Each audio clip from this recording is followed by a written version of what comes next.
Hi again, Greg Bell, the News Tribune. You're at the $1 billion stadium, halfway between Dallas and Fort Worth. Let's cut right to the chase. I'm sitting in right in the game story. Seahawks are leading 35-30. I'm writing a running game story I post as soon as the game ends. It's led with Shane Waldron, who I thought did exactly what Geno Smith needed for the first three quarters tonight. Bubble screens, quick outs, slants. DK Metcalf's second quick out route of the season for a first down. Getting the ball out of Geno Smith's hands quickly. NFL Next Gen Stats said it was 2.24 seconds, the quickest that Geno Smith ever had in the Next Gen Stats era, including as a Seahawks quarterback. The result through three quarters, Seahawks had the lead, they had no sacks, and they were 8 for 10 on third downs. I was going to write an ode to Shane Waldron in the game story. And then what happened? In the fourth quarter, 2 fourth downs. The Seahawks went forward 3 times and failed all 3. But on the final 2, fourth and short, all out zero blitz, the Cowboys near midfield. Seahawks leading by 5. An all out blitz. Smith is under siege. No one to block. Too many men on a zero blitz. Smith and Jigba stops his route. Smith throws it as far as he can, as far as he had to. Smith and Jigba stops his route. The ball goes 10 yards over him, incomplete. Turnover on downs. Dallas comes down and kicks a field goal off of that. The Seahawks were down 38-35 at that time. That's why they had to go for with about 3 minutes left. Seahawks get a stop. They force a field goal. They're down 6. No timeouts. 2-minute drill. The last play, fourth down again, zero blitz.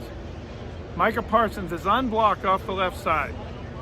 What are the options there? The right tackle, Abe Lucas, he could either block out on the All-Pro with 11.5 sacks in 11 games, or down pinch inside on DeMarcus Lawrence. He goes inside to DeMarcus Lawrence. One of the leading pass rushers of the last 5 years in the league is unblocked off the edge. Disrupts the play, almost sacks Smith, jumps in front of him. Smith tries to throw it over him to DJ Dallas, futilely in the flat.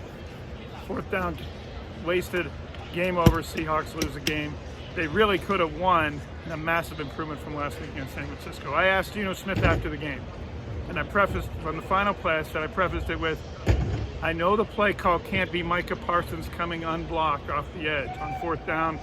What was supposed to happen there? And he said, actually, that was what we expected, and that was the proper play design. We expected another zero blitz. The tackle is supposed to pinch down inside the block, inside on the blitz, and Parsons was the one man unaccounted for. The design of the play was for DJ Dallas to go from the opposite hash mark, the left side, across Parsons' face into the flat, and enough time to give Smith an angle to throw him the ball. That is mission impossible. If that is actually what was the design, once again, in the clutch with the game on the line, it's the second time in 3 weeks, including at the Rams game, that Shane Waldron's design and play calling at the end of the game doomed Geno Smith and the Seahawks. 17-16 Rams, he didn't get a play call in for whatever reason, whether it was a malfunction of the headset or he pressed the wrong button that made the headset go dead. Smith had no call, no timeouts, ran the ball.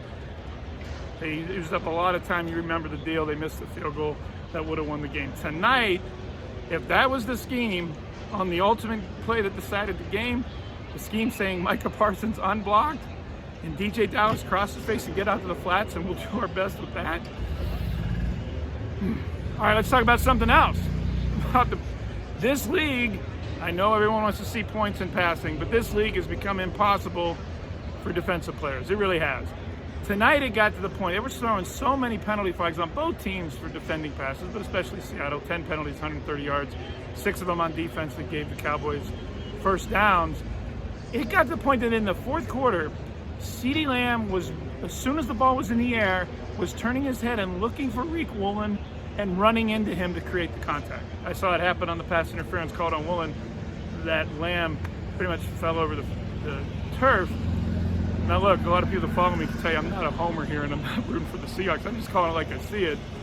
I'm not from Seattle, and some people may know I'm from Pittsburgh. I'm just calling what I see. It's impossible to defend in this league. Pass rushers can't hit a quarterback above here or below the waist, and defensive backs cannot do anything. Turn to the ball, the receiver's going to run into you. Turn to the receiver, you're going to get called for contact. After the game, Pete Carroll said, wow, when I asked him about what can you do as a defensive player in this league. Bobby Wagner said, how do I answer this without getting fined? He said it's darn near impossible to play defense. Leonard Williams said, that's a good question. That's a great question. I've already been fined this year when I was playing for the Giants after a game against the 49ers for complaining about the officiating. He said, they cater to those who score the points. And it's very hard, he said, to play defense because you're taking a chance every time. You have to be very careful. Leonard Williams also said, hey, the bottom line, at the same time, we don't make the rules, we just have to live by them. The game has become almost impossible to defend in the pass game, so why would a team even throw anymore, or rather run anymore? They should just throw on every down for the way games are officiated in pass defense. Bottom line is the Seahawks are 6-6. This is a game they could have won. How many times we said that? But they were so much improved from last week against San Francisco. Now they go back to the Niners in 10 days in Santa Clara. They're 2.5 games plus a tiebreaker behind the 49ers.